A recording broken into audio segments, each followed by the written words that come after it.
Hey everybody, look what I picked from my garden. This year, 2024, has been the year of the cucumber and the melon. So I guess it was the perfect climate for both because melons and cucumbers are related. The tomatoes weren't so bad either. But oh my gosh, I'm gonna turn into a cantaloupe and watermelon and an Armenian cucumber. If you haven't had, well, this one's the Indian snake. This one's the Armenian cucumber. Actually, that one's an Indian snake too. This one's the Armenian classic. If you haven't tried an Armenian cucumber, oh my gosh, you must check your farmers markets. They're very popular here in the desert because they come from dry climates, the Middle East. And all my fingers are crossed because I have been anticipating cutting this watermelon since I saw it appear as a baby. Oh my gosh, it's been the talk of the block. I grew this one in my front yard and everyone that came by was eyeing it. Like, when are you gonna pick that thing? When are you gonna pick it? And my friend Mac came by and he was like, you gotta pick that baby before it goes bad out there. It might get too ripe. And oh Mac, you were right on. Look at that beauty. It's crisp. It smells amazingly fresh. Oh my gosh, I can't even believe it. And of course, I'm going to save every single one of these seeds to share at Christmas time with all of my friends in the valley. And they'll all grow a watermelon baby from this big boy. So let me show you some slicing. Oh my gosh. Oh my gosh, I'm so proud of this one. Normally, you know me for my watermelon slices if you're part of Protective Diet Education, and I'm always slicing into these thin slices. But when I get a big boy like this, by the way, this is called a rattlesnake watermelon, and these seeds were saved for, this is my fourth garden here. This is the fourth generation of this seed that I saved from our community garden here from 4 years ago. I picked up one of their watermelons, saved the seeds, and I've been growing them ever since, and they're so impressive and beautiful. But it does take all summer long. Here we are in October, and I'm finally getting my watermelon rewards. Oh my gosh, so fun.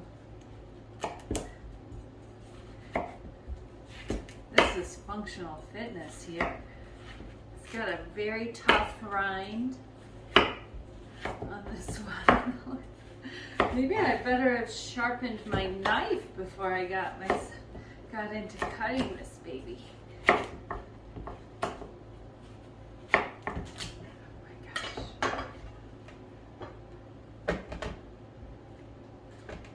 This guy isn't gonna fit on this platter. Oh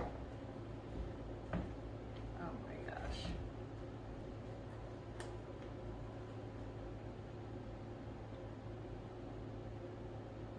This is the best part. No, eating is the best part. Actually, anticipation is the best part. Anticipation is a huge part of enjoying our food, especially on a protective diet as a day faster. Here it is. It's only 3 o'clock in the afternoon. I'm carving this and I'm not going to be eating till sundown tonight.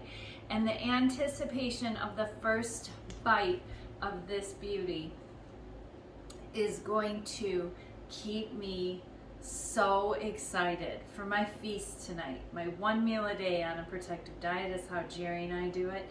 And the smell, the aromatherapy of cutting this watermelon or cooking a roastless pot roast, anything that we're preparing for our feast, it creates this excitement high. And that high, when we take our first bite, we produce dopamine when we are thinking about, anticipating the first bite. As soon as we take that first bite, the anticipation's over. We get no more neurotransmitter production. Our energy kind of tanks a little bit. It lowers as we produce insulin, which is normal to part of digestion. And the high isn't really during consumption. It's the lead up to it. Like, you look at people that are like, I'm going out to dinner. Oh, I can't wait to go out to dinner. Jerry and I don't do that because we're all about food quality, and I love to prepare our protective meals. So when we are, it's the lead up to the meal, planning our feast. What do you want for dinner tonight, Jerry? And he announces it. That's the food excitement that we build, and we produce these neurotransmitters when we think about what we're gonna have. When we pull into a drive-through, not me, but a lot of people do this still. I see it going on. When they go, they think about it, when they say, I'm going to this place, when they're pulling through the drive-through, when they're grabbing the bag of fast food. That's when they're getting these hits of dopamine, not when they're eating it. A lot of people say, oh, I'm addicted. Well, that's not what gives you that dopamine rush. Not the bite, not the eating of it. It's the anticipation of it. There's mouse studies that show this. These mice, they get a treat reward when they push this button. It comes down a chute. And that mouse is not getting the hit of dopamine when they eat the treat. It's right before they press that button. So that's what we're doing with day fasting, with one meal a day. Some people are like, how do you and Jerry possibly do that? I could never do that. It's the buzz and the high energy and the anticipation of the feast that we live on all day long, high energy. I hope you'll consider it and join Jerry and I on a protective diet sometime, hopefully in your near future.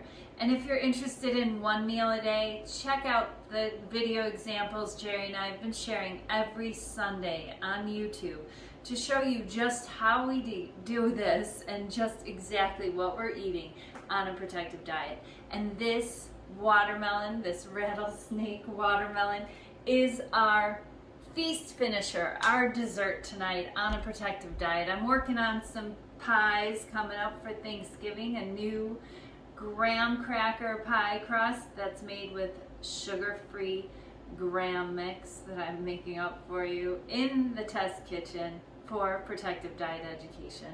Take care, everybody. I'm going to finish cutting this up and photographing it, and I've got to call Jerry in from outside because he is going to be so thrilled that it turned out to be the perfect example to show you in this video of our watermelon from 2024. Take care.